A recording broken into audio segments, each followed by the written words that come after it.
तर खूप उशीर झालेला आहे आणि आपल्याला महत्त्वाचा विषय जो असतो सरफेस ॲक्टबद्दल आपल्याला माहिती घ्यायची आहे. इथं बसलेल्यांना किती लोकांना सरफेस ॲक्ट माहिती आहे प्रॉपरली? नोटीस वगैरे सर्व माहिती आहे. म्हणजे 1% पण लोक नाही आहेत की त्यांना सरफेस ॲक्ट माहिती आहे. तर आपल्या घरात कुठली वस्तू आणायची असेल, मोबाईल आणायचा असेल, तरी आपण त्या कंपनीची पूर्ण डेटा काढतो. चायना आहे, जापनीज आहे, इंडियन आहे, कुठलची आहे, काय आहे. जर आपल्याला ज्या कायद्याअंतर्गत आज आपल्यावर अत्याचार होत आहे, अत्याचारच चालू आहे. कारण की एका बाजूला संविधानिक दिलं आर्टिकल 21मध्ये की अन्न वस्त्र निवारा हे तुमचा मूलभूत अधिकार आहे, आणि दुसऱ्या बाजूला तुमच्याकडून परत हिरावून घेण्याचा पण अधिकार त्यांनीच तुमच्याकडून घेतला. बरोबर ना? बरोबर ना? तर तोच कायदा कसा आहे, त्या कायद्यामध्ये काय जाचकाठी आहे आणि त्या कायद्यातून आपण कसे बाहेर येऊ शकतो याबद्दल आपल्याला मार्गदर्शन देण्यासाठी शिक्षक आणि नॅचरोपॅथीचे डॉक्टर बाळासाहेब विमते यांनी मार्गदर्शन करावं ही त्यांना विनंती करतो. नमस्कार, वंदे मातरम. सुहासभाऊ आणि रियाजबाई धन्यवाद. औरंगाबादच्या टीमने मला जी काही संधी दिली या ठिकाणी सरफेस ॲक्टबद्दल बोलण्याची, त्याबद्दल त्यांचंही मनापासून मी आभार मानतो आणि माझ्या विषयाला सुरुवात करतो. खरं पाहिलं तर सुहासभाऊ आणि रियाजबाईंनी खूप अवघड जबाबदारी माझ्याकडे दिलेली आहे. कारण सरफेसी ॲक्ट हा फक्त बँकांसाठी बनलेला आहे. तुमच्या माझ्यासाठी, कर्जदारांसाठी काहीच त्या ॲक्टमध्ये सध्या मला दिसत नाही. आणि त्यामुळं तुमच्यासमोर उभं राहून बँकाचं कौतुक करणं हे खरं कुणालाही आवडणार नाही, पण परिस्थिती तशीच आहे. जे काय आहे ते आपल्याला ॲक्सेप्ट करायला लागेल आणि पुढे जायला लागणार आहे. आवाज येत आहे व्यवस्थित? शब्द कळत आहेत? लास्ट सगळ्यांना धन्यवाद. असो, तर सर्वात पहिलं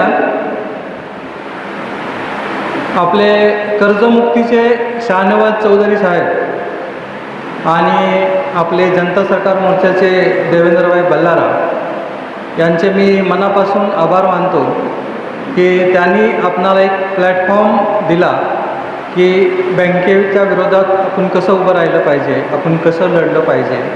आणि म्हणून आज आपण बँकेच्या सोबत आपली ही लढाई सुरू आहे. तर शाहनवाज चौधरी साहेब आणि देवेंद्रभाई साहेब यांच्यासाठी एकदा जोरदार टाळ्या झाल्या पाहिजे. दोघांचंही काम एकदम उत्तम आहे. आमची इच्छा आहे की दोघांनी एकत्रित येऊन काम जर केलं भविष्यात तर खूप चांगलं होणार आहे. तसे प्रयत्न वरच्या लेवलला सुरू आहेत, माहीत नाही काय होणार आहे.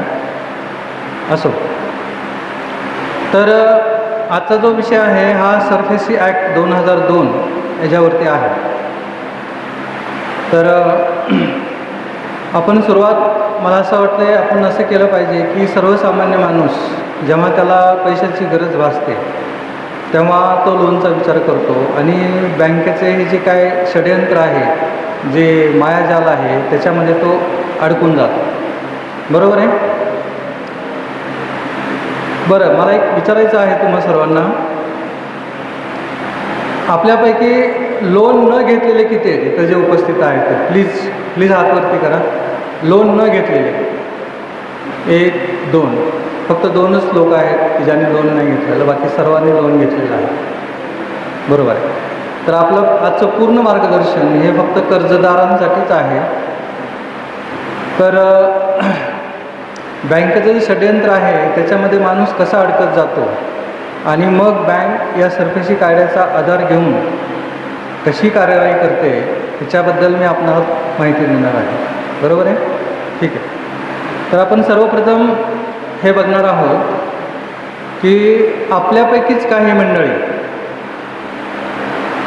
आपल्याच लोकांना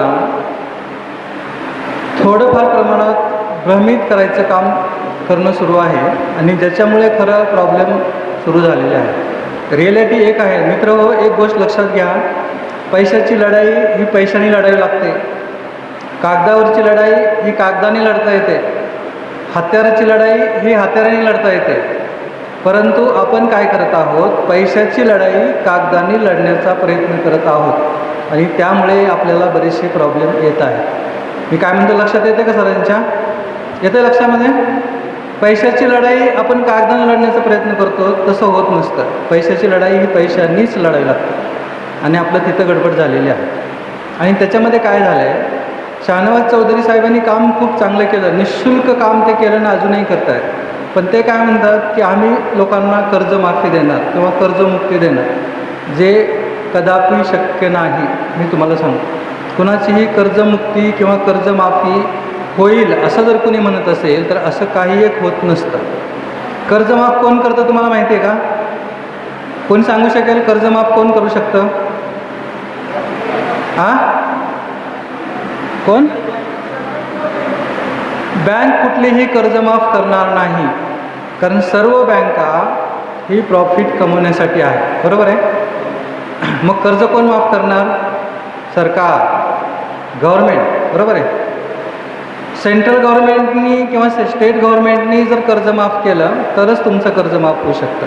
आणि हे सुद्धा जे शेतकऱ्या लोकांचं कर्ज असतं, पीक कर्ज वगैरे जे छोट्या अमाऊंटचं असतं, ते कर्ज यापूर्वी कधीतरी माफ झालेलं आहे किंवा फ्युचरमध्ये जर झालंच तर फक्त गव्हर्मेंट कर्ज माफ करू शकतं. कुठलीही बँक, फिनान्शियल कंपनी कर्ज माफी करणार नाही. त्यामुळं आपलीच मंडळी काय म्हणतात की कर्ज माफ होईल किंवा कर्जातून मुक्ती तुम्हाला मिळेल, तर हा कंप्लीट भ्रम आहे. तुम्हाला पटतंय का मी काय बोलतो ते? पटतंय का नाही? ज्यांना पटतंय त्याने हात वर करायचं. वा वा, धन्यवाद. म्हणजे काय, आपल्यापैकी जर कोणी म्हणत असेल की तुमचं कर्ज माफ होईल, तुम्ही कर्जातून मुक्ती होईल, आम्ही करून देऊ वगैरे, तर हे सगळं थोतांड आहे, असं काही होत नसतं. ठीक आहे. दुसरं, आपण इथं जनता सहकार मोर्चा आणि कर्जदार हक्क संरक्षण संघटना याच्या संयुक्त विद्यमानं हा कार्यक्रम करत आहोत. आपल्या जनता सहकार मोर्चाचे देवेंद्रभाई बल्लारा यांनी एक व्हिडिओ बनवलेला आहे. त्याच्यात ते म्हणतात की मैं सबका कर्जा चुका दूंगा. बघितला व्हिडिओ लोकांनी? बघितला आहे ना? मला सांगा, आत्तापर्यंत किती जणांचं कर्ज चुकवलं त्यांनी? व्हिडिओ बनवून 1.5 वर्ष होऊन गेलेलं आहे. कुणाचं कर्ज चुकवलं गेलं? देवेंद्रभाई बल्लाराकडून चुकवलं असेल तर हात वरी करा. नाही. आणि हे मी तुमच्यासमोर नाही, देवेंद्र बल्लारा साहेबांना, तुमच्यापैकी कुणी जर पुण्याच्या कार्यक्रमात आला असेल 24 तारखेच्या, तर त्यांच्यासमोर त्यांना विचारलेलं आहे की देवेंद्र भाई, आपने एक वीडियो बनाया था, मैं सबका कर्जा चुका दूंगा, उसका क्या हो गया? कितने लोगों का कर्जा चुका दिया? कब चुकाओगे? तर त्यांनी बरोबर तो प्रश्न इग्नोर केला, त्याचं काय उत्तर दिलं नाही. पण मी त्यांना विचारला हा प्रश्न. आता काय होतंय बघा, आपलीच मंडळी आहे. माझं एक म्हणणं आहे, तुम्ही लोकांना भ्रमित करू नका. ह्याचा परिणाम काय झाला तुम्हाला माहिती आहे का? बरीचशी लोक जी रेग्युलर EMI भरत होती, ती अशा काही आपल्याच लोकांच्या ज्यांना आपण मानतो, बरोबर आहे, आपण देवेंद्रभाईंना सगळे मानता का नाही? मग त्याने जर सांगितलं की तुमचं कर्ज मी भरणार, तर तुम्हाला काय वाटणार? अरे आता कर्ज भरायची गरज नाही आहे, आपण EMI नाही भरायचा. हा प्रश्न त्यांना विचारल्याच्या नंतर 24 तारखेच्या कार्यक्रमामध्ये त्यांनी सांगितलेलं आहे की आमच्या सांगण्यावरून जर कुणी EMI भरायचं बंद केलं असेल तर त्या सर्वांनी EMI भरायला चालू करा. देवेंद्रभाईचं स्टेटमेंट आहे 24 तारखेच्या कार्यक्रमामध्ये. ठीक आहे. म्हणजे ते जे म्हणतात की मैं सबका कर्जा चुका दूंगा, हे काय होणार नाही. हे पटतंय तुम्हाला? पटतंय का नाही? ज्यांना पटतंय त्याने हात वर करा प्लीज, सगळ्यांनी. ज्यांना पटतंय त्यांना. जे हात वर केलं नाही त्यांना असं वाटतं का कर्ज चुकवलं जाईल? वाटतंय का? पुन्हा वाटतंय असं की देवेंद्रभाई सगळ्यांचं कर्ज चुकवतील? प्लीज हात वर करा, बघूया कोणा कोणाला वाटतंय. हा हाँ हाँ हाँ, वो पूरा वीडियो आप सुनो, मैंने भी सुना है, ये कोई कंट्रोवर्सी की बात नहीं है. वो बोल रहे कि सबका कर्जा मैं चुका दूंगा, हेडिंग है, और वो वीडियो आप लोग सब भी फिर से देख सकते हो. ऐसा नहीं होने वाला है, मैं बता रहा हूँ. कोई किसी का कर्जा नहीं चुकाएगा. ये खुद की लड़ाई है, खुद को लड़नी है. देखिए आनंद भाई, मैं क्या लोगों को बता रहा हूँ, ये खुद की लड़ाई है, खुद को लड़नी है. That's it. कोई किसी के लिए नहीं है. और देवेंद्र भाई सबको बोलते हैं कि मैंने किसी का ठेका नहीं ले रखा है, आपकी लड़ाई है, आपको लड़नी है. बराबर है. देखो लोगों को अभी इसमें क्या हो रहा है देखो, जनता सरकार मोर्चा के हम सब साथी बात कर रहे हैं व्यवस्था परिवर्तन की, बराबर है। व्यवस्था परिवर्तन कितना हो गया कितना नहीं हुआ ये आप सब जानते हैं, मैं भी जानता हूँ, इसके बारे में मुझे बोलना नहीं है। लेकिन सिविल स्कोर में परिवर्तन हुआ कि नहीं मुझे बताओ बस। हर एक के सिविल स्कोर में परिवर्तन हुआ ना, हो रहा है ना, हो रहा है ना, बात यह है।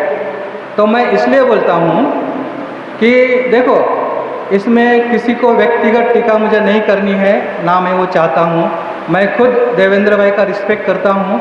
आपको मैंने स्टार्टिंग में मैंने करी है कि इन लोगों ने हमें बहुत अच्छा प्लेटफॉर्म दिया है और इसके लिए हम उनका धन्यवाद करते हैं और इनके लिए हमने तालियां भी बजवाई आपको, बराबर है। अगर उन्होंने ये प्लेटफॉर्म नहीं दिया होता तो आज मैं यहाँ खड़ा रह के ये बात नहीं कर पाता। तो फिर एक बार देवेंद्र भाई के लिए और शाहनवाज चौधरी के लिए एक बार तालियां हो जाए। तो रिस्पेक्ट की बात है, लेकिन जो गलत है वो गलत है, ठीक है। बस मुझे इतना कहना था, ना कोई किसी का कर्जा मुक्ति देगा, ना कोई किसी का कर्जा भरेगा।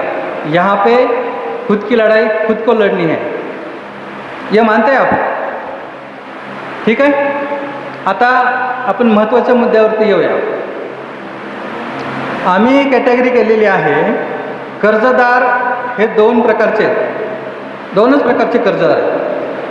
पहिला आहे कर्ज भरू शकणारे आणि दुसरा कर्ज भरायची इच्छा आहे परंतु भरू न शकणारे, बरोबर आहे।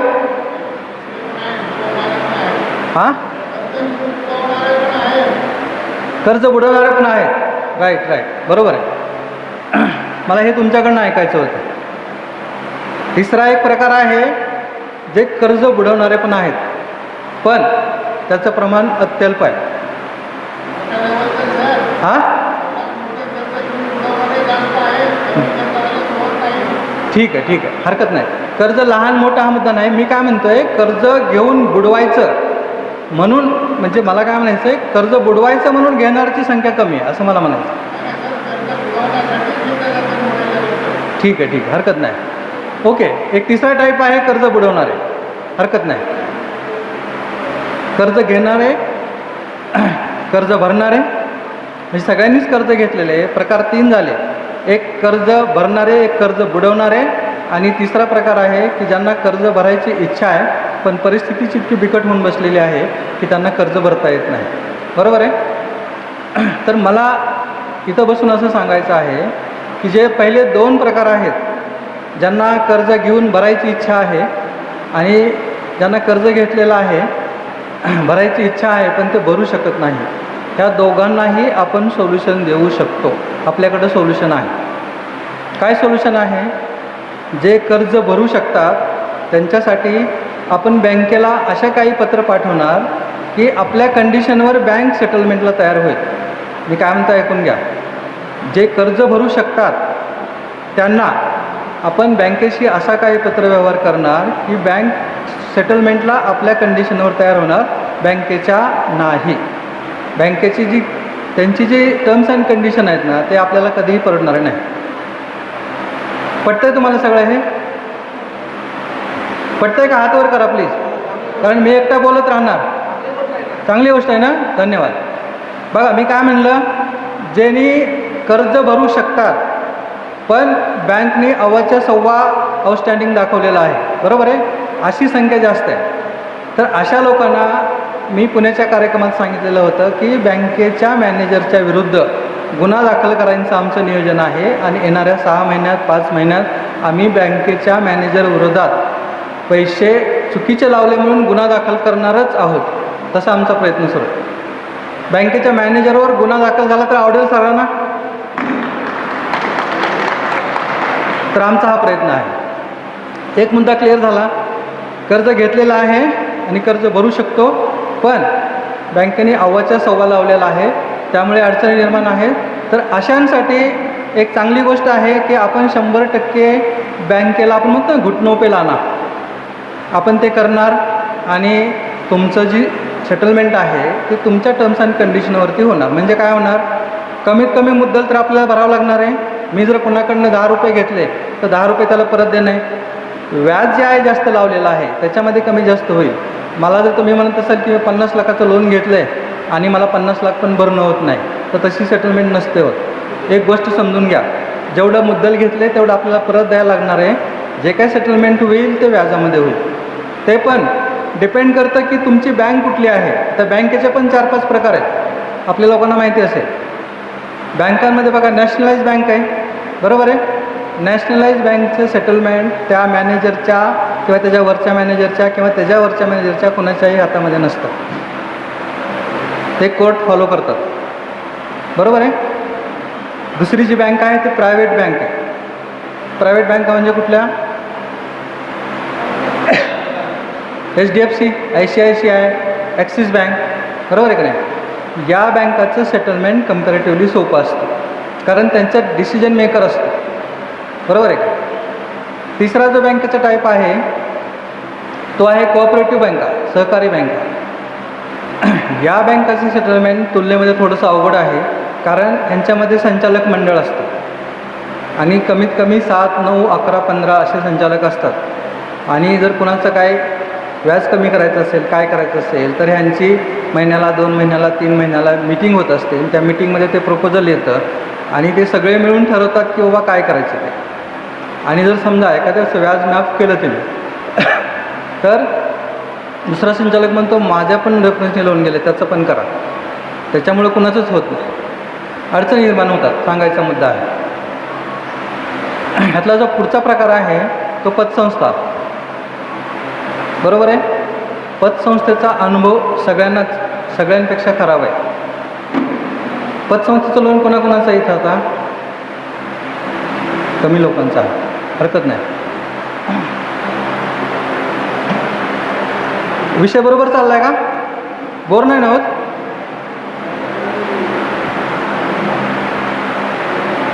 तुमच्या आमच्या जिव्हाळ्याचा विषय आहे आणि त्यामुळं सगळं चाललंय व्यवस्थित आहे. बरं, पतसंस्था, तर यांचंसुद्धा सेम कंडिशन आहे. यांचं पण संचालक मंडळ असतं, त्यामुळे यांचं लोन सेटलमेंट करण्यासाठी थोड्याशा अडचणी येतात, पण होऊ शकतं. सहकारी बँकापेक्षा पतसंस्थांचं लोन सेटलमेंट करणं तुलनेनं सोपं आहे. मी तुम्हाला ही इन्फॉर्मेशन का देतो आहे, तुमचं कुठल्या टाईपचं लोन आहे, त्याच्यावर काय होणार आहे याची तुम्हाला आयडिया यावी मला, बरोबर आहे.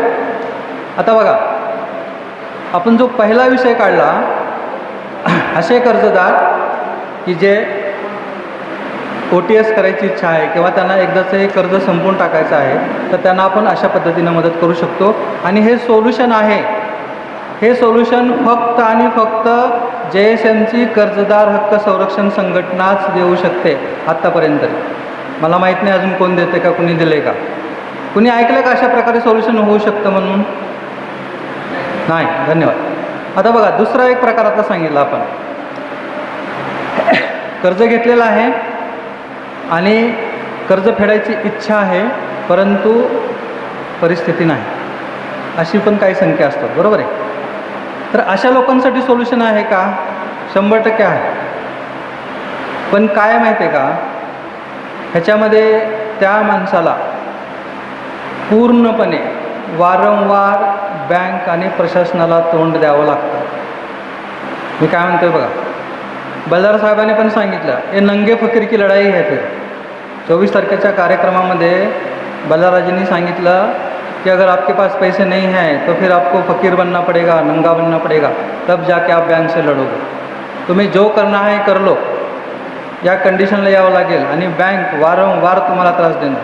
फॉर एक्झाम्पल, जप्तीची ऑर्डर आली, तुम्ही परत पाठवलं, त्यांनी परत जप्तीची नोटीस काढणार. एका माणसाला 9-9, 10-10 वेळा जप्तीची ऑर्डर आलेली आहे. त्यात काय होत नसेल तर बँक सेशन कोर्टाकडनं ऑर्डर आणणार, त्यात नाही होईल हायकोर्टाकडनं ऑर्डर आणणार, बँक सुप्रीम कोर्टात जाऊ शकते. मग हे सगळं फेस करण्याची क्षमता त्या व्यक्तीमध्ये असायला पाहिजे की ज्याच्याकडे पैसे भरायची कुवत नाही. पण जर तुमची लढाईची तयारी असेल आणि तुमची मानसिक क्षमता असेल तर तुम्ही अशा पद्धतीनं बँकेशी लढू शकता. मग काय करायचं बघा. लक्षात येतं मी काय म्हणतोय ते? विषय लक्षात आलाय का?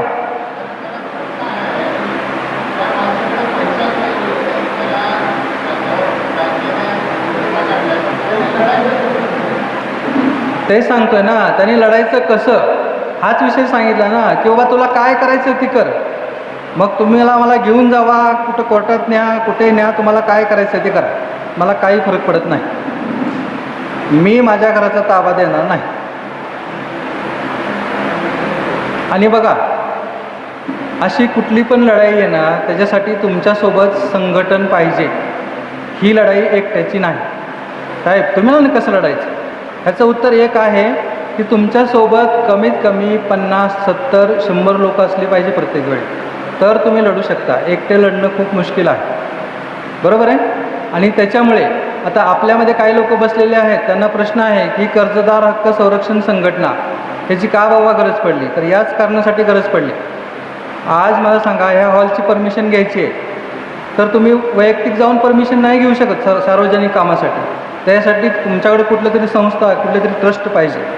जनता सरकार मोर्चाचं लेटरहेड आपण यूज करू शकत नाही, कारण ते रजिस्टरच नाही आहे. त्याच्यामध्ये ना कोणी अध्यक्ष आहे, ना उपाध्यक्ष आहे, ना कोणी खजिनदार आहे, ना काहीच नाही आहे. त्यामुळे ते आपल्याला वापरता येत नाही, बरोबर आहे. दुसरं, बँकेला जर तुम्ही एखादा पत्रव्यवहार केला तर तुम्ही वैयक्तिक करताय. वैयक्तिक पत्रव्यवहारला बँक कसं केराची टोपली दाखवते. पण तोच पत्रव्यवहार जर आपण कर्जदार हक्क संरक्षण संघटना ज्या नावातच सगळं आहे त्याच्यावर जर केला तर बँक काय म्हणेल, हा माणूस एकटा नाही आहे, ह्याच्यामागं संघटन आहे, बरोबर आहे. रिप्लाय देताना बँक 10 वेळा विचार करेल. आणि फक्त एवढंच कारण आहे, जर आपल्यापैकी बसलेला कुणाच्या डोक्यात काही किडे असतील की बाबा ह्याची काय गरज आहे, ह्याने वेगळी चूल मांडली, आपलं दुकान खोललं, JSMला सोडून दिलं किंवा काय, असं जर कुणाच्या डोक्यात असेल तर असं काही नाही मित्रहो. आम्ही JSMच्या सोबत आहोत, आम्ही JSMच्या सोबत होतो आणि आम्ही JSMच्या सोबत राहणार आहोत. आम्ही फक्त हे कर्जदार, धन्यवाद टाळ्या वाजवल्याबद्दल. आम्ही फक्त ही जी संघटना आम्ही रजिस्टर केलेली आहे ती फक्त आणि फक्त आपल्या सहकाऱ्यांना मजबूतीसाठी, त्यांना बळ देण्यासाठी आम्ही ही संघटना रजिस्टर केलेली आहे. त्यामुळे कुणाचं काही डोक्यात असेल किडे तर सगळ्यांनी काढून टाका. फक्त लोकहितासाठी आम्ही काम करतो, तुम्हाला सांगतो, ठीक आहे. आता दोन्ही प्रकार लक्षात आले. लढता येतं आपल्याला, पैसे भरूनही लढता येतं, पैसे न भरताही लढता येतं. पण त्याच्यामध्ये मी सांगतो, बँका तुमचं मेंटल हॅरेसमेंट करतात जर तुम्ही पैसे भरणार नसाल तर. त्याच्यासाठी तुमची तयारी पाहिजे. त्याच्यासाठी जर तुमची तयारी नसेल तर मग विषय अवघड आहे. मग लोक हळूहळू डिप्रेशनमध्ये जातात आणि काही ठिकाणी आपण सुसाईडच्या केसेस पाहिलेल्या आहेत. कारण ज्या सरफेस ॲक्टबद्दल आपण बोलतो आहे तो ॲक्ट सर्वसामान्यासाठी नसून बँकांना एम्पॉवर करण्यासाठी शासनाने बनवलेला आहे. त्यातले सर्वचे सर्व अधिकार बँकांना दिले गेलेले आहेत आणि बँकांसोबत सर्वजण आहेत, बँका एकट्या नाही आहेत. तुम्हाला माहिती आहे, बँकांसोबत तहसीलदार आहे, बँकांसोबत कलेक्टर आहे, बँकांसोबत पोलीस प्रशासन आहे, बँकांसोबत CM आहे, बँकांसोबत PM आहे, बँकांसोबत पब्लिक संस्थासुद्धा आहेत. आपल्यासोबत कोण आहे? आपल्यासोबत आपण स्वतः आणि आपलं संघटन, बरोबर आहे. त्यामुळं जर तुम्हाला लढायचं असेल तर तुमच्यासोबत संघटना पाहिजे. परवा सुहास भाऊनी एक व्हिडिओ टाकला होता. कुठे गेले सुहास भाऊ? आहेत ना, धन्यवाद. त्यांनी एक व्हिडिओ टाकला होता. नाशिकमध्ये रिसेंटली एक जप्ती झाली. तिथं सुहास भाऊ पण होते, आपले आनंदबाई पण होते. तर केवळ संघटन नसल्यामुळे तिथं जप्ती होऊ शकली. कारण काय झालं, बाहेरून गेलेलीच मंडळी 10-11 जण होती. नाशिकमध्ये खूप कमी लोक होते. आजसुद्धा बघा नाशिकमधून कोणी आलेलं नाही. आहे कोणी नाशिकचं? नाही तर माझं स्टेटमेंट चुकीचं जायचं. प्लीज नाशिकचं कोणी असेल तर हातवरती करा. नाही आहे कोणी. तर हे तिथं हेच प्रॉब्लेम झाला. 15-16 काय 20च्या आत लोक होते आणि केवळ संघटन शक्ती नसल्यामुळे ती जप्ती झाली. जर तिथं 50च्या वरती लोक असते तर सुहासभाऊ असताना मी गॅरंटी देतो जप्ती होऊ शकत नाही. कोणाचंही सांगू तुम्हाला, महाराष्ट्रामध्ये सुहास वेताळ आणि रियाजबाई हे असतील आणि त्यांच्यासोबत 50 जर लोक असतील तर कुठलीही जप्ती होऊ शकत नाही, मी तुम्हाला गॅरंटी देतो. पण अरे टाळ्या वाजवा राव, एवढी सांगते गोष्ट. पुण्यामध्ये आम्ही आत्तापर्यंत एकही जप्ती होऊन दिलेली नाही, तुमच्या माहितीसाठी सांगतो. म्हणजे जेवढ्या केसेस आमच्या टीमकडे आल्या त्या एकाचीही जप्ती आम्ही होऊन दिलेली नाही. एका व्यक्तीकडं 9 वेळा जप्तीची ऑर्डर निघालेली आहे आणि आम्ही 9 वेळा तिथे गेलेलो आणि ती जप्ती आम्ही थांबवलेली आहे. आता ती त्यांनी कोर्टात केस नेली तरीसुद्धा तुम्हाला सांगतो, त्यांचा जो कोणी मॅनेजर आहे बँकेचा तो आमच्या संपर्कात आहे आता, की बाबा तुम्ही काहीही करून मुद्दल तरी भरा. मगाशी जे म्हणलं ना, आम्ही बँकेला अशा कंडिशनवर आणतो की ते आपल्या कंडिशनवरती सेटलमेंट करायला तयार होते.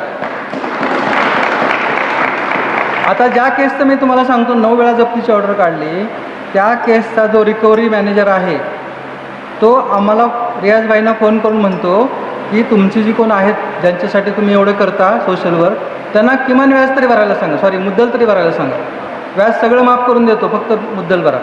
इथंपर्यंत आलेला आहे. आता तर आमचं म्हणणं आहे की मुद्दल बी काय कमी होते का बघा. प्रयत्न आमचा असं चालू आहे. यश येईल का नाही माहिती नाही, पण आमचा प्रयत्न तसं चालू. तर हे काय आम्ही उगीच हवेत नाही बोलत आहे, प्रॅक्टिकल एक्झाम्पल्स आहे.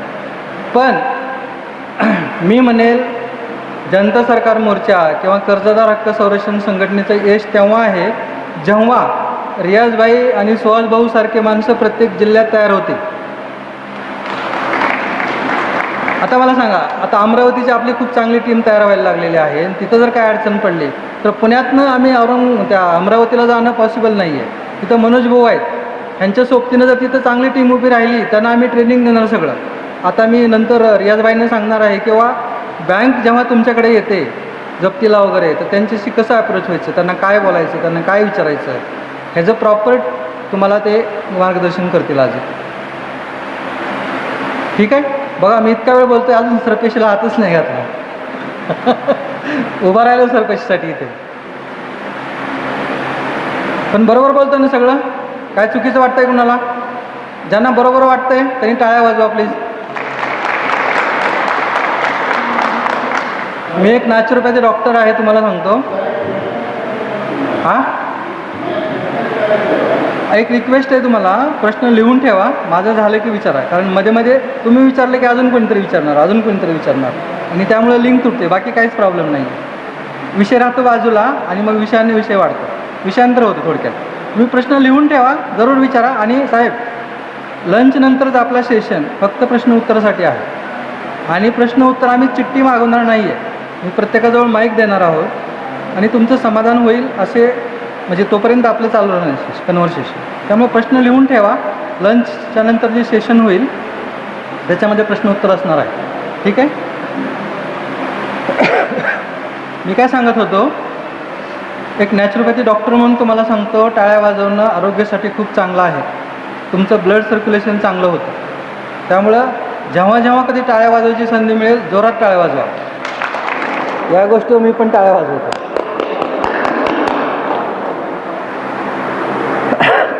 सॉरी.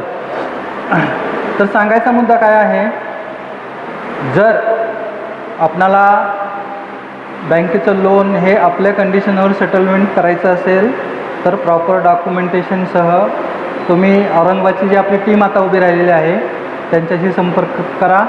आणि जे कोणी निडी लोक आहेत तुमच्या ओळखीचे वगैरे, त्यांना पण सांगा की असं होऊ शकतं.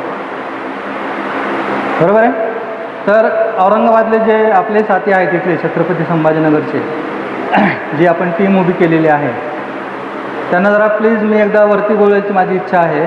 अशोक कदम साहेब समोर या फक्त इथे, एकच मिनिट बस, इथंच. जायकर साहेब, रामा सरोदे, चौधरी साहेब, हां जाऊ जे असतील ते. आणि अजून तुमचे सहकारी कोणी असतील तर बोलवा. मला फक्त काय सांगायचं आहे,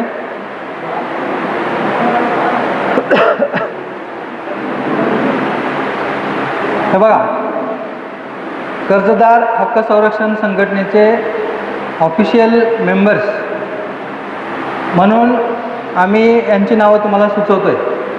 महाराष्ट्र लेवलला आम्ही प्रत्येक जिल्ह्यामध्ये अशी टीम उभी करणार आहे. जर कर्जासंबंधित छत्रपती संभाजीनगर आणि आसपासच्या तालुक्यामध्ये कुणाला जर काही प्रॉब्लेम असेल तर तुम्ही डायरेक्ट यांच्याशी संपर्क साधा, ते तुमचा विषय आमच्यापर्यंत पोहोचवतील आणि तुम्हाला प्रॉपर सोल्युशन मिळेल याची गॅरंटी. सोल्युशन तुम्हाला देणार, आता पण तुमची इच्छा पाहिजे तशी. नुसतं आम्हीच सगळं करावं असं जर अपेक्षा असेल तर तसं होत नाही. प्लीज बसून घ्या आपण.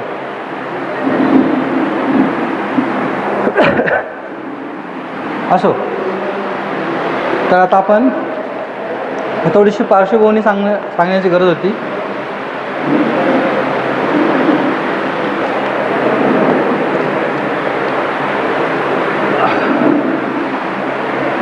आता आपण येऊ सरफेसीवरती. सरफेसी हा जो ॲक्ट आहे, पहिलं तर आपण बघू ॲक्टची गरज का पडली. काय व्हायचं माहिती आहे का, जेव्हा सरफेसी ॲक्ट नव्हता 2002च्या अगोदर, तेव्हा बँकेकडनं लोन घेतलं जायचं आणि जेव्हा ते डिफॉल्टर व्हायचं जायचं, तेव्हा बँकेकडे काय ऑप्शन होते माहिती आहे.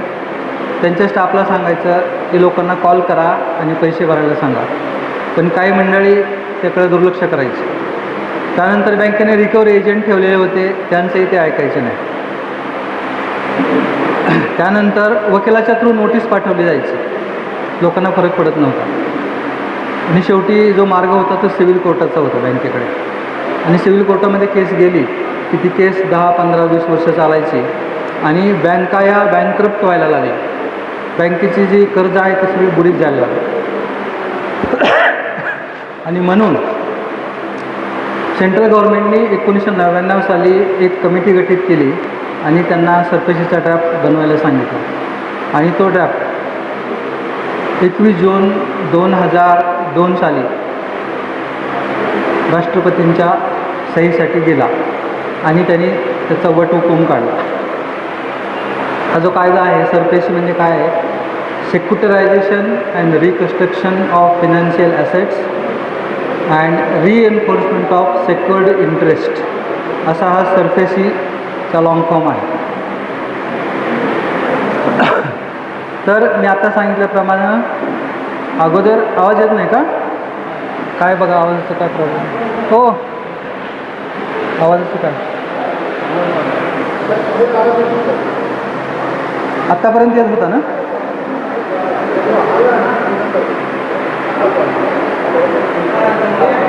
काय आता आवाजाचा डिस्टर्बन्स थोडासा आहे. हॅलो, आता येत आहे का आवाज? जे शेवटी बसलेले आहेत प्लीज. हां, येत आहे? नाही येत? हो भाई साहेब, बघा काय आहे, आवाजच नाही. हो जरूर भाई, आवाज येतो का व्यवस्थित? कळतं आहे का? म्हणजे आवाज येत आहे का? बोललेलं कळतं आहे का? फोन चालू आहे तुमचा? सुहास भाऊ, काय अडचण आहे का? महागाई काहीतरी गडबड आहे.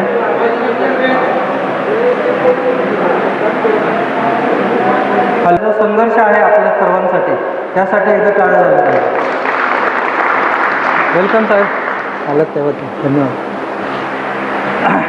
आणि महाराष्ट्र सहकार कायदा 1960 त्याच्याबद्दल ते आपल्याला मार्गदर्शन करतील.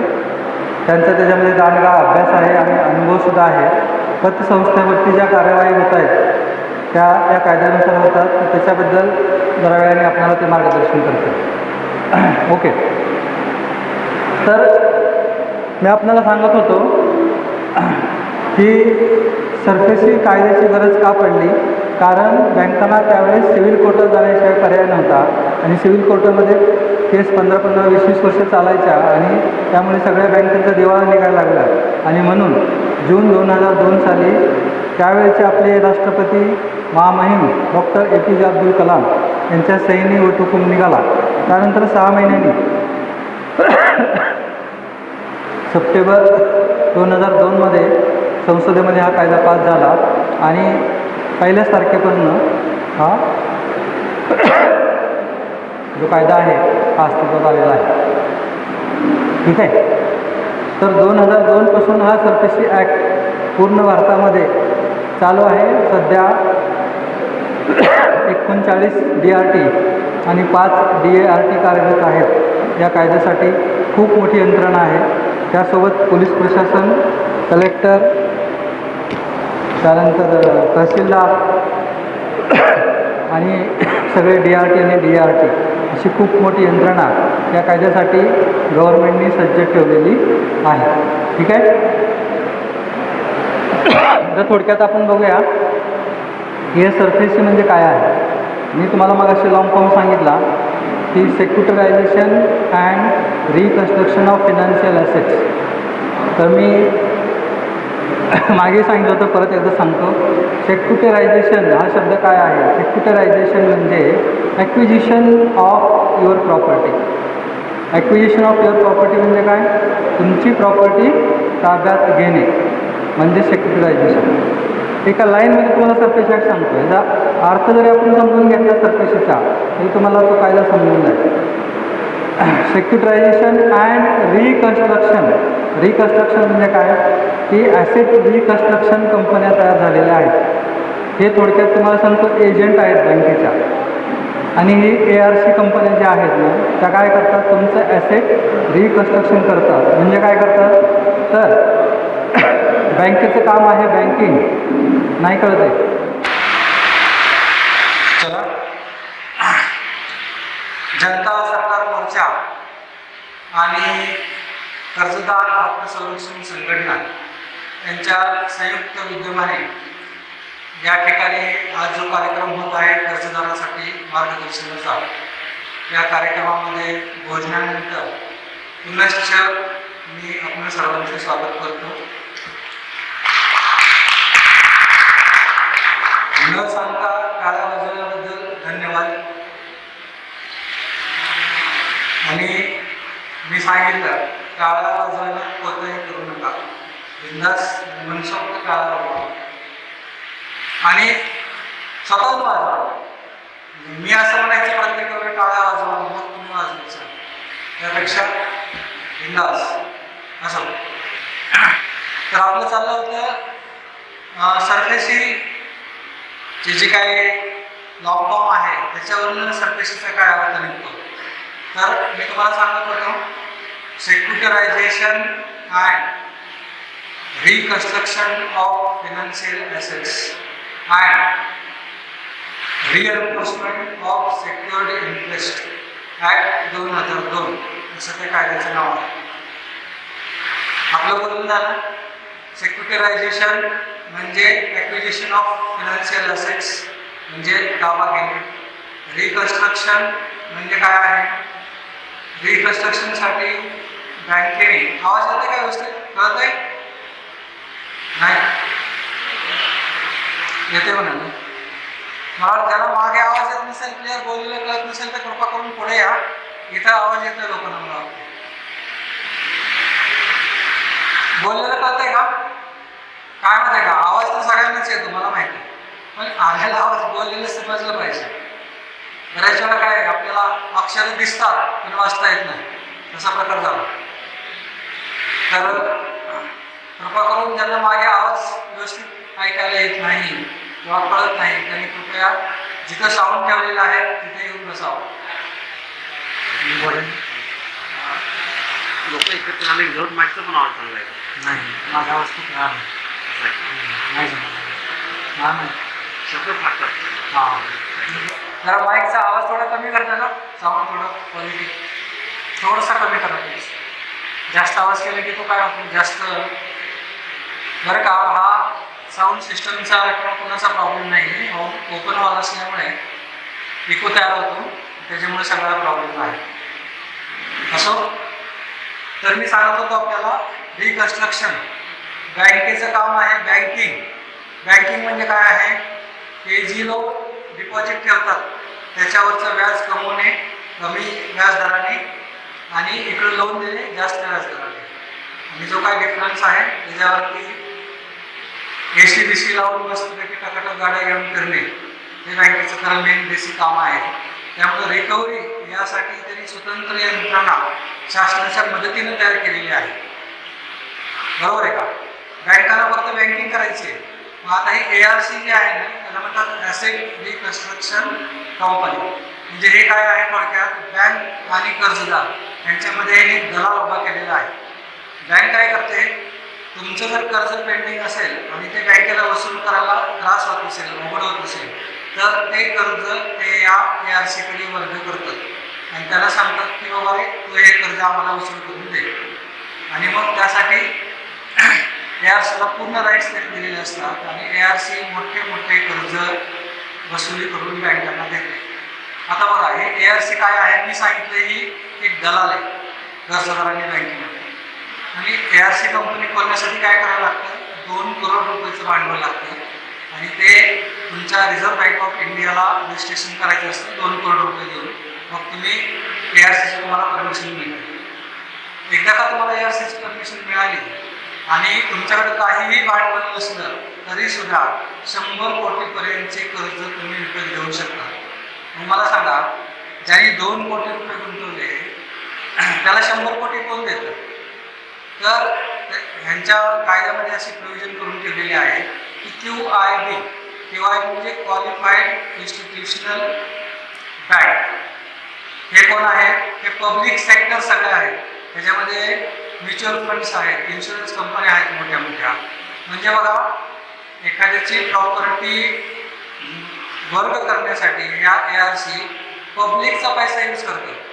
म्हणजे LIC असेल, म्युच्युअल फंड असेल, SIP असेल, मोठ्या मोठ्या बँक असतील, फायनान्शियल इन्स्टिट्यूशन असतील, यांचे पब्लिकचे पैसे यूज करून 100 कोटीपर्यंतचे कर्ज ARC विकत घेऊ शकते. आणि त्याच्या बदलात त्यांना बँकेला फक्त एक सिक्युरिटी द्यायची. आपण कसं सिक्युरिटी, आता इलेक्ट्रॉनिक बॉन्ड निघाला सिक्युरिटी म्हणून, तशा टाईपचं फक्त एक चेक दिल्यासारखं द्यायचं. त्याच्यावर विश्वास ठेवून बँका त्यांना ऑथॉरिटी देऊन टाकतात. आणि ही जी ARC आहे, मी सांगितलं, फक्त 2 कोटीच्या भांडवलावरती 100 कोटीपर्यंतचे कर्ज बँकेच्या परस्पर रिकव्हर करून बँकेला देतात. आणि त्याच्यामध्ये ते काय फुकट नाही करणार. दलाली म्हणजे दलाली घेणार असते, एजंट. बरोबर आहे? म्हणजे तुम्ही विचार करा, तुमचा कर्ज बँकेला मिळवून देण्यासाठी, म्हणजे काय, जेव्हा तुमचं कर्ज थकलेलं असतं, त्या थकलेल्या कर्जाचे पैसे निर्माण करण्यासाठी बँक स्वतः काही न करता ARC कडे केस वर्ग करते. आणि ARC काही लाखातून कोटीपर्यंतची 100 कोटीपर्यंत त्यांचं लिमिट आहे. जर त्यांना लिमिट वाढवायचं असेल 2 कोटीच्या ऐवजी 4 कोटी करायचं, मग ते 200 कोटीपर्यंत कर्ज घेऊ शकतो. तर ARC म्हणजे मी सांगितले काइंड ऑफ एजंट आहे आणि ते बँकेला मदत करण्यासाठी सरकारने निर्माण केलेलं आहे. आणि त्याला सपोर्ट करण्यासाठी मगाशी बोलल्याप्रमाणे पोलीस सहित सर्व यंत्रणा त्यांच्या भूमिकेला तयार आहे. ठीक आहे? मग आता हे झालं सेक्युरिटायझेशन म्हणजे काय आणि रिकन्स्ट्रक्शन म्हणजे काय. काय आहे सेक्युरिटायझेशन आणि reconstruction of financial assets. Financial assets म्हणजे तुमच्या आमच्या भाषेत तुमची माझी प्रॉपर्टी. बरोबर आहे? म्हणजे तुमची माझी प्रॉपर्टी ताब्यात घेण्यासाठी कायद्यामध्ये इतकी तरतूद केलेली आहे की एक एजंट परस्पर तुमची प्रॉपर्टी विकून बँकेला पैसे देतो आणि त्याच्यामध्ये स्वतःचा काही जे काय इंटरेस्ट असेल किंवा त्याला काही नफा आहे तो स्वतःकडे घेतो. आता हा अर्धा पार्ट झाला. त्याच्या पुढचा पार्ट काय आहे, रिइन्फोर्समेंट ऑफ सेक्युअर्ड इंटरेस्ट. आता रिइन्फोर्समेंट म्हणजे काय आहे, जबरदस्ती, forcible. Reinforcement of secured interest. Secured म्हणजे काय, जी प्रॉपर्टी तुम्ही सिक्युरिटी म्हणून दिलेली आहे. आणि इंटरेस्ट म्हणजे या ठिकाणी व्याज नाही. इंटरेस्ट म्हणजे या ठिकाणी काय आहे, त्या प्रॉपर्टीमधला इंटरेस्ट.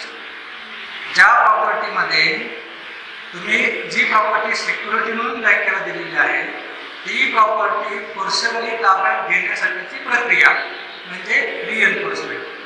इथे लक्षामध्ये मला वाटतं नावामध्येच तुम्हाला कळलं असेल की सरकशी काय आहे.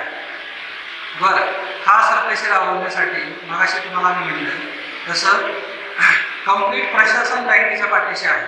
कंप्लीट प्रशासन, अगदी CM पासून PM पर्यंत, पोलीस प्रशासन, तहसीलदार, कलेक्टर, 39 DRT, 5 DART आणि त्यांच्या सगळा स्टाफ. प्रत्येक केसच्या मागे एवढा सगळे यंत्रणा लागलेली आहे त्यामुळं मगाशी मी सांगितलं पैशाची लढाई पैशाने लढायला लागते. तुम्ही कागदाचे कागदावर जर आपण पैशाची लढाई कागदाने लढत बसू तर कुठेतरी चुकतंय. हे नंतर मग समजण्यावाले इशारा आपल्याला. ठीक आहे. तर दुसरं बघू सरफेस ॲक्ट काय समजून घेतलं.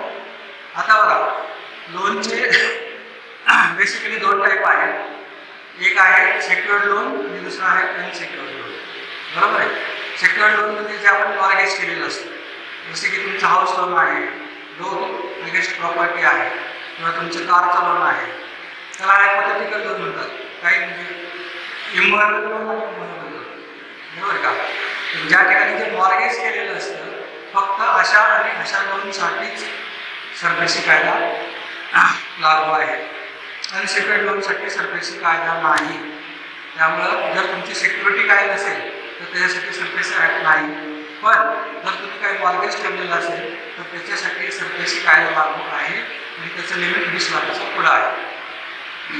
ठीक आहे. त्याच्यामध्ये सर्व प्रकारच्या बँकांसाठी हा कायदा आता लागू करण्यात आलेला आहे. अगोदर सहकारी बँका नव्हत्या पण नंतर त्यांनाही त्याच्यामध्ये त्यांनी ॲड केलेलं आहे. तर जर तुमचं मॉर्गेज लोन असेल तर सरफेसी ॲक्ट. जे अनसेक्युअर्ड लोन आहे त्याच्याबद्दल सवाल म्हणून तुम्हाला मार्गदर्शन करते. तर आता बघा मी सांगितलं पैशाची मर्यादा 20 लाख आणि सेक्युअर्ड लोन जर असेल तर सरफेसी कायदा लागू आहे. पण जर तुम्ही लोन घेण्यासाठी तुमची शेती गहाण ठेवलेली असेल, फार्मर ॲग्रिकल्चरल लँड असेल तर त्याच्यासाठी सरफेसी ॲक्ट लागू होत नाही. जर काही केलं असेल तर त्या चुकीच्या पद्धतीने केलेलं आहे. कायद्यामध्ये स्पेशल तरतूद आहे की ॲग्रिकल्चर लँडसाठी सरफेसी ॲक्ट लागू नाही. ठीक आहे. आता बघा बेसिक गोष्टी आपण सगळं बघितलेल्या आहेत की सरफेसी म्हणजे काय आहे, की कुठल्या लोनसाठी आहे, कुठल्या लोनसाठी नाही आहे. आणि याच्यामध्ये मी सांगितलं बँकांना एम्पॉवर करण्यासाठी, बँकांची शक्ती वाढवण्यासाठी हा कायदा बनवलेला आहे. या कायद्यामध्ये जास्तीत जास्त गोष्टी बँकेच्या फेवरमध्ये आहे. कर्जदारांसाठी विशेष असं काही याच्यामध्ये नाही. तर आता ही प्रक्रिया कशी चालू होते ह्याच्यावर आपण येऊ. जेव्हा आपण लोन घेतो आपले काहीतरी निकट असते म्हणून आपण लोन घेतो आणि मला असं वाटते लोन घेताना ते भरायचंच नाही अशा हेतूने सहसा कोणी लोन घेत नाही. जर घेत असेल तर त्याला आपला कोपरापासून नमस्कार आहे.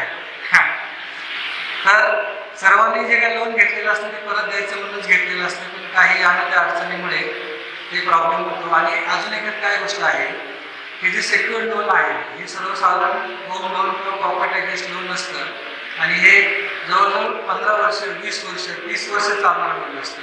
आणि याचे हप्ते सर्वसाधारण 10,000पासून 50,000पासून ते 1 लाखापर्यंत हप्ते असतात. आणि कन्सिस्टंटली 20 वर्ष महिन्याला हप्ता भरणं क्वचितच लोकांना जमतं.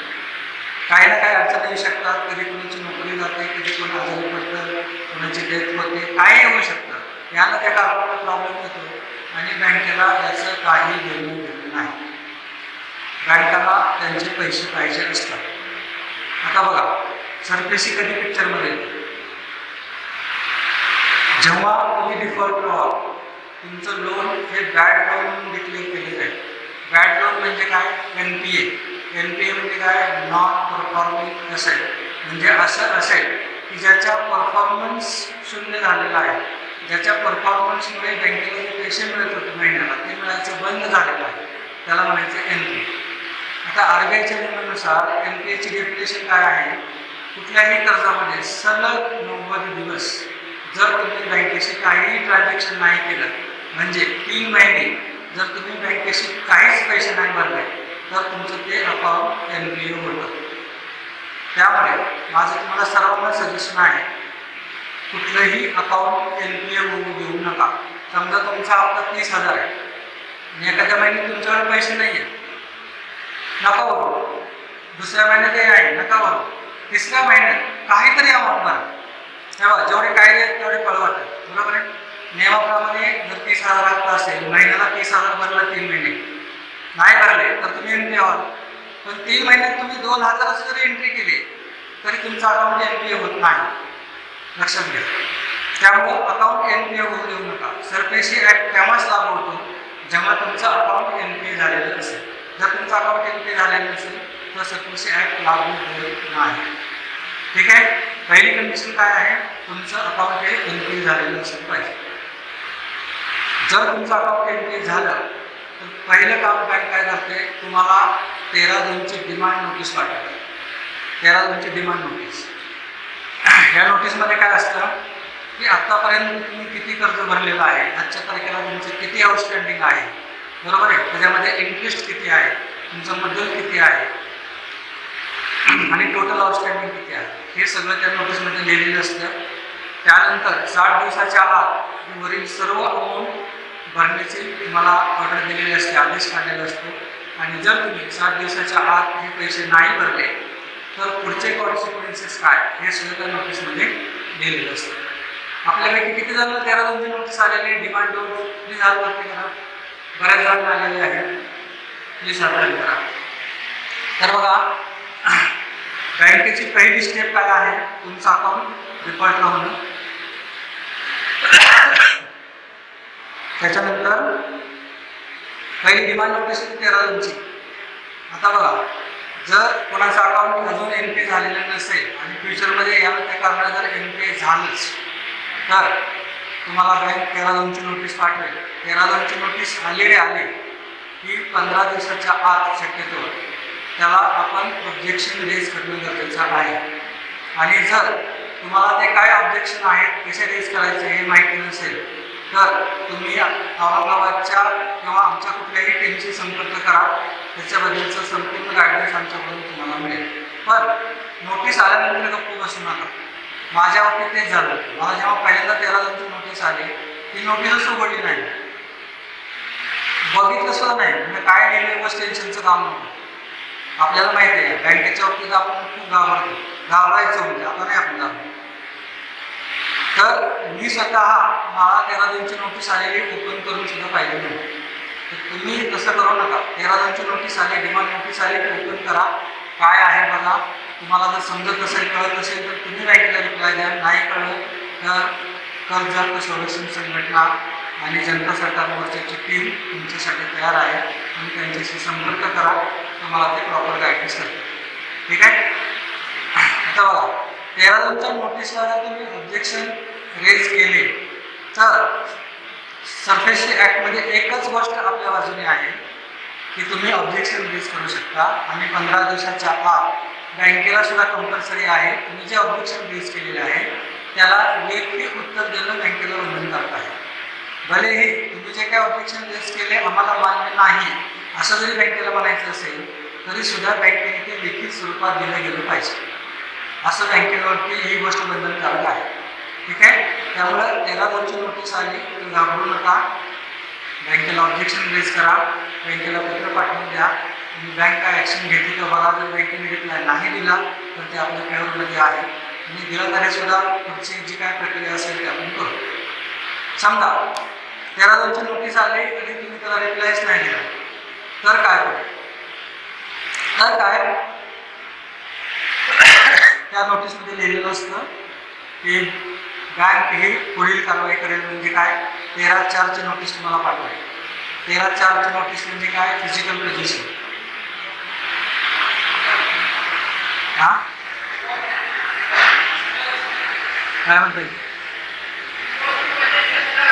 हां मी सांगितलं की सिम्बॉलिक पोझिशनची नोटीस असते ती 13/4ची नोटीस.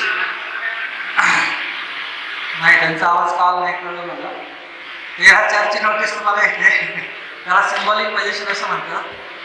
आणि ती नोटीस आल्याच्या नंतर बघा, सरफेसी ॲक्टच्या कायद्याने बँकांना इतकं बळ दिलेलं आहे की 13/4ची नोटीस येतात बँकेचे अधिकारी तुमच्या घरी येऊन तुमच्या घराची जप्ती करू शकतात कायद्याने. पण बँकांनी जेव्हा असे प्रयत्न केले तेव्हा त्यांना विरोध व्हायला लागला आणि म्हणून मग बँकेने आता डीएमचे ऑर्डर आणायला चालू केलेलं आहे. तशी कायद्यात तरतूद पण आहे. आता काय होतं, 13/4ची नोटीस आल्याच्या नंतर बँका डायरेक्ट जप्तीला येत नाही तर डीएमचे ऑर्डर काढतात. डीएम म्हणजे कोण, डिस्ट्रिक्ट मॅजिस्ट्रेट म्हणजे कोण, कलेक्टर, बरोबर आहे. त्यांची ऑर्डर येते आणि त्यांची ऑर्डर निघाल्याच्या नंतर एक्झिक्युटिव्ह मॅजिस्ट्रेट म्हणजे तहसीलदार जप्तीची नोटीस काढतो. जी ऑर्डर डीएमनी काढलेली असते ते एक्झिक्यूट करायचं काम तहसीलदारला दिलेलं आहे. तहसीलदार पोलीस प्रशासनाच्या मदतीने तुमच्या घरावर जप्ती आणते, तुमच्या घराला सील करून जाते. ही अशी प्रक्रिया आहे. इथे लक्षात सरफेस ॲक्टची प्रक्रिया काय आहे? सिंपल भाषेमध्ये LPA होणार, त्यानंतर 13/2ची नोटीस येणार, 13/4ची नोटीस येणार, डीएमची ऑर्डर निघणार आणि मग तहसीलदारची जप्तीची नोटीस येणार. जप्तीची नोटीस आल्यानंतर बँकेचे अधिकारी आणि पोलीस प्रशासन तुमच्या घरी येणार आणि तुमचं घर सील करून जाणार. जर मगाशी बोललं आपल्याकडे संघटन नसेल तर, आपल्याकडे जर संघटन नसेल तर त्यांना परत पाठवता येतं.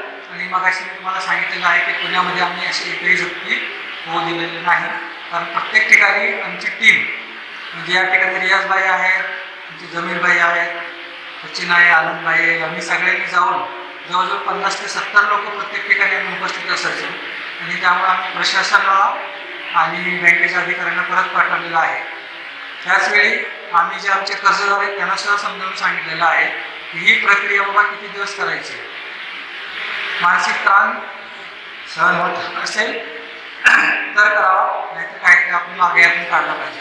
हे बघा म्हणतात ना, आपल्याला शांतीने जीवन जगायचं असेल तर टांगती तलवार डोक्यावर असेल तर तुम्ही जगू शकता का? आणि बँकेचं लोन म्हणजे डोक्यावर टांगती तलवार आहे असं किती जणांना वाटतं? सगळ्यांनाच वाटतं. मग ही टांगती तलवार आपल्याला जर नको असेल, आपल्याला सुकून ती जिंदगी जगायची असेल तर आपल्याला यातनं काहीतरी मार्ग काढला पाहिजे. मी तुम्हाला खरं सांगू का, बँकेचे पैसे चुकत नाहीत. बँक साम दाम गंड सगळं वापर करून तुमच्याकडनं पैसे वसूल करणार. त्याच्यामध्ये काही लोक डिप्रेशनमध्ये जातात, काही जण सुसाईड करतात, काही होतं. त्याच्यासाठी मी मगाशी सांगितलं आपण आपल्या टर्म्सवरती बँकेची सेटलमेंट करून त्या लोनमधून मुक्त झालं सगळ्यात बेस्ट पर्याय आहे. आणि एवढं सांगण्यासाठी आपले सुप्रीम कोर्टाचे वकील आहेत पांडे साहेब म्हणून, त्यांनी 3 लाख रुपये फी घेतली आणि आमच्या सरकारला सांगितलं की बाबा रे, कोर्टात जाऊन काय उपयोग नाही, तू बँकेची सेटलमेंट कर आणि या कर्जातून मुक्त हो. एवढं सांगण्यासाठी 3 लाख रुपये घेतले सुप्रीम कोर्टाचं. आम्ही तुम्हाला प्रेममध्ये सांगणार बरोबर आहे काय? आता दुसरा विषय आला बघा. आता सगळ्यात महत्त्वाचा विषय सांगतो तुम्हाला. 13/4 सांगितलं तुम्हाला. त्याच्यानंतर DRTचा एक ऑप्शन असतो. आता काय केलं बघा, यांनी कायदाच असं बनवलेला आहे की जर तुम्ही पैसे नाही भरले किंवा तुम्हाला जप्तीची नोटीस निघाली तर जप्तीची नोटीस वाचवण्यासाठी तुम्हाला DRT मधून स्टे ऑर्डर आणावं लागतं आणि त्याच्यासाठी तुम्हाला वकील करावं लागतं.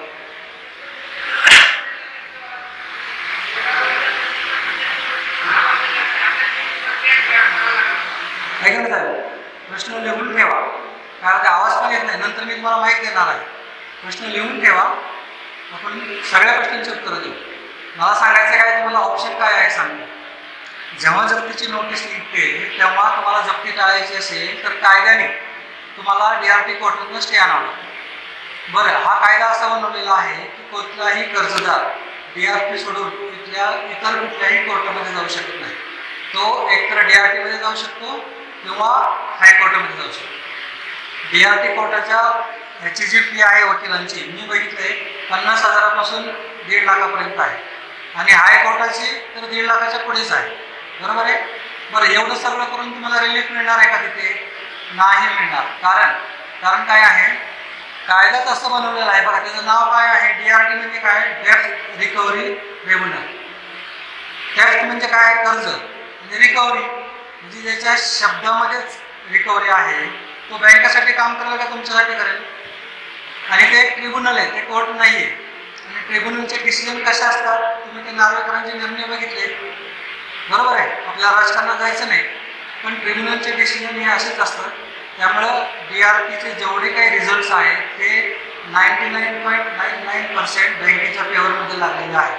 त्यामुळे माझं तुम्हाला सर्वांना सांगणं आहे की जर काही प्रॉब्लेम झाला तर DRTमध्ये जाऊ नका, तिथे काही रिलीफ मिळत नाही.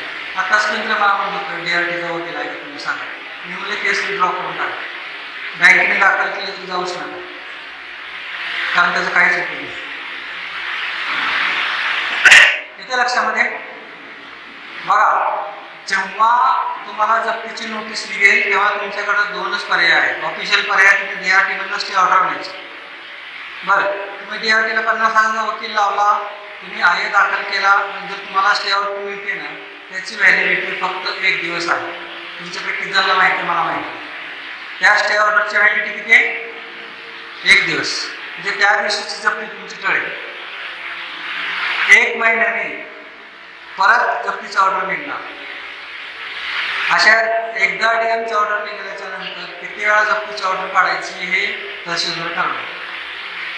आणि कितीही वेळा काढून जर तुमची जप्ती होत नसेल आपल्यासारख्या संघटनेमुळे तर ते हायकोर्टात जाणार. हायकोर्टात होत नसेल तर सुप्रीम कोर्टात जाणार. पण तुमचे पैसे वसूल करण्यासाठी बँक 99 काय 100% प्रयत्न करणार. पण मी मगाशी सांगितले, जर तुमची तयारी असेल लढायची तर कोणीच काय करू शकत नाही. मगाशी मी सांगितलं. पण ही सगळं झेलावं लागेल, सोपं नाही करत. बरोबर आहे की नाही? तुमची जर तयारी असेल हे सगळं सहन करायची तर कुठल्याही कोर्टात जाऊ द्या, काय होऊ द्या, काय होत नाही. त्रास होणार मानसिक, एवढंच, बाकी काय होत नाही.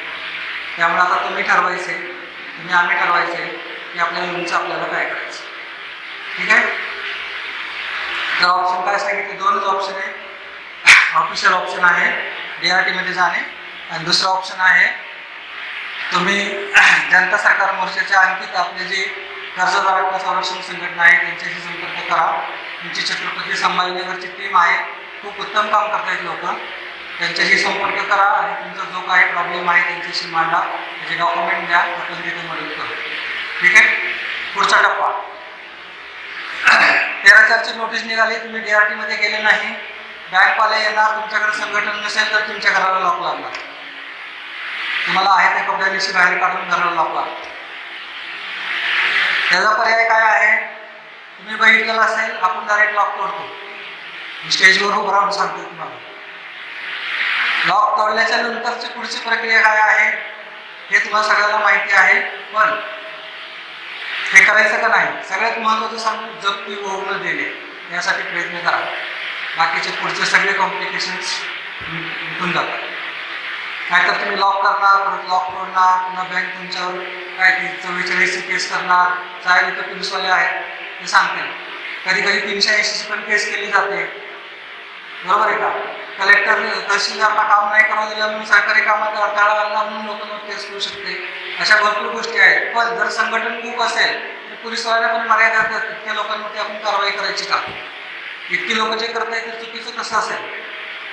त्यामुळे संघटन खूप महत्त्वाचं आहे.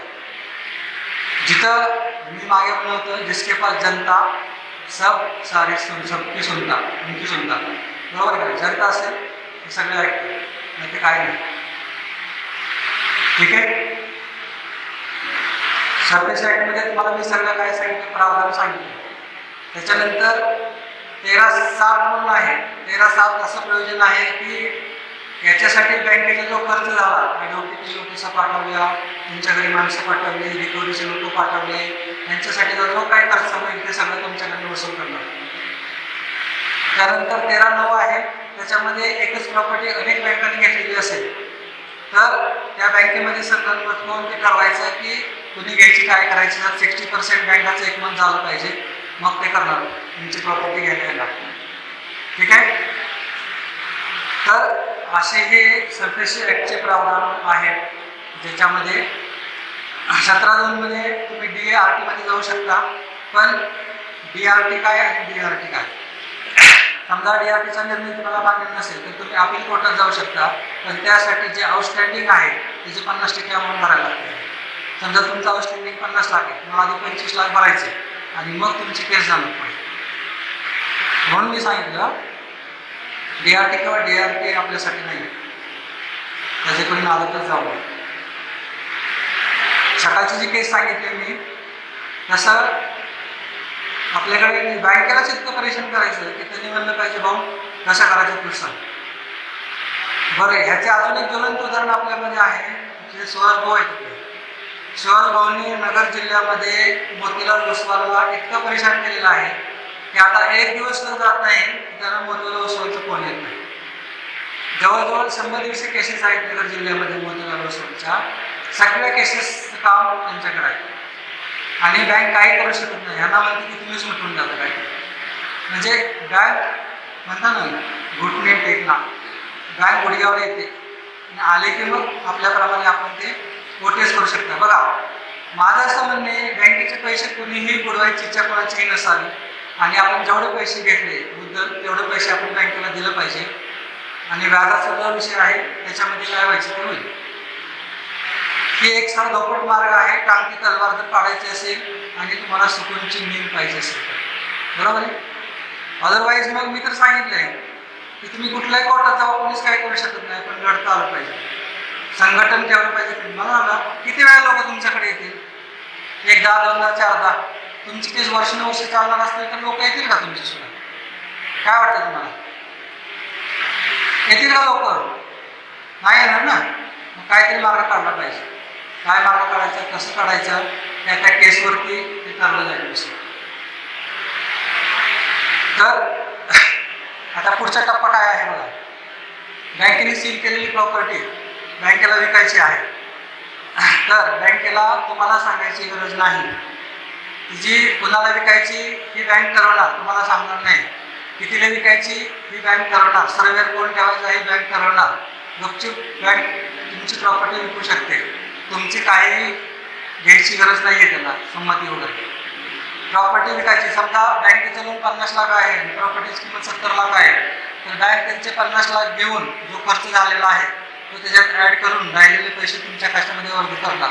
समजा तुमची प्रॉपर्टी 50 लाख आहे आणि त्याचे पैसे 30 लाख रुपये आले, तर राहिलेल्या 20 लाखासाठी 17,2च्या अगेन्स्ट बँक तुमच्यावर DRT कोर्टामध्ये केस फाईल करणार आणि तुम्हाला तिथे तारखा करायला लावणार. म्हणजे प्रॉपर्टी विकून सुद्धा लोन शिल्लक राहिलं तर बँक तुम्हाला सोडणार नाही. हे असा हा काळाकुट्ट कायदा 2002 मध्ये डॉक्टर अब्दुल कलाम आणि आपले आवडते प्रधानमंत्री अटल बिहारी वाजपेयी यांच्या कारकिर्दीमध्ये झालेला आहे. दोन अशा व्यक्ती की ज्यांच्याबद्दल आपल्या सगळ्यांच्या मनामध्ये एक आदराचं स्थान आहे. परंतु असा काळाकुट्ट कायदा तो फक्त बँक आणि बँकेलाच फेवर करतो. हे तयार झालेलं आहे. आता बघा, तुम्ही म्हणाले हे सगळं सांगितलं, सोल्युशन काय आहे? तर माळिया केमिकलची एक केस होती, त्याच्यामध्ये SFPCच्या काही प्रावधानांना चॅलेंज करण्यात आलं आणि 3 बेंच सुप्रीम कोर्टामध्ये त्याच्यावर अवलोकन झालं आणि त्यातले काही मुद्दे थोड्या प्रमाणात त्यांनी चेंज केले. फॉर एक्झाम्पल, त्यातला एक मुद्दा असा होता की DART मध्ये जाताना 75% अमाऊंट भरली पाहिजे असं ते होतं. तर जेव्हा ही त्याने ते चेंज करून त्यांनी 50%वरती आणलेली आहे. तर यापुढे सुद्धा अजूनही आम्हाला असं म्हणायचं आहे, जेव्हा DM ऑर्डर काढते तेव्हा DMने ऑर्डर काढताना जसं बँकेत ऐकून ऑर्डर काढते तसं बॉरोवरला संधी दिली पाहिजे.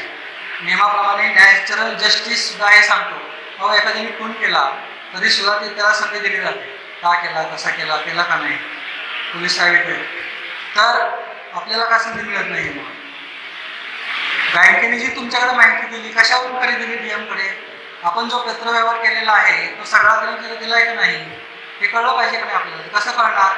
जर तुम्ही बॉरोवरला तिथे बोलवलं तर, बरोबर आहे की नाही?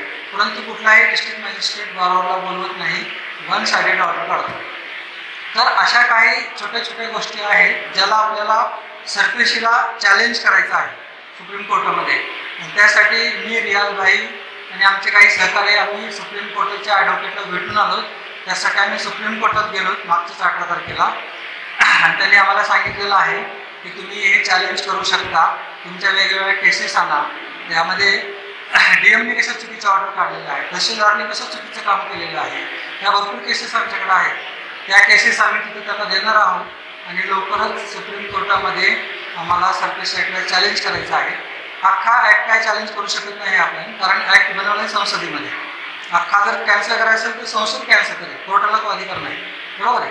तर ज्या काही चुकीच्या गोष्टी आहेत त्याला आपल्याला चॅलेंज करायचं आहे आणि आमचा मानस असा आहे की सुप्रीम कोर्टातून स्टे आणायचा.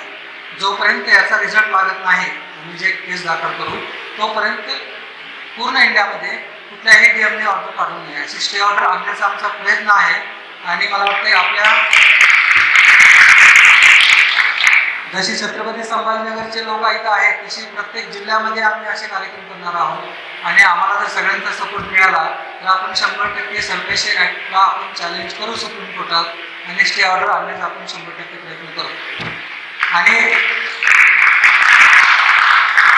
आणि हेच एक सोल्युशन आहे आपल्याला सरपेशी ॲक्टला जर पुढे काही करायचं असेल तर. आणि मग त्यातले काही प्रावधान जर आपल्यासारखे झाले तर मग जी वन साइडेड कारवाई सध्या होती बँकेकडून प्रशासनाकडून ती थांबून जाईल आणि आपल्याला खरोखर न्याय मिळेल. तर तुम्हाला मला सर्वांनाच या सुप्रीम कोर्टाच्या कार्यासाठी मी ईश्वरचरणी प्रार्थना करतो आणि आपल्या सर्वांना यासाठी शुभेच्छा देतो. धन्यवाद.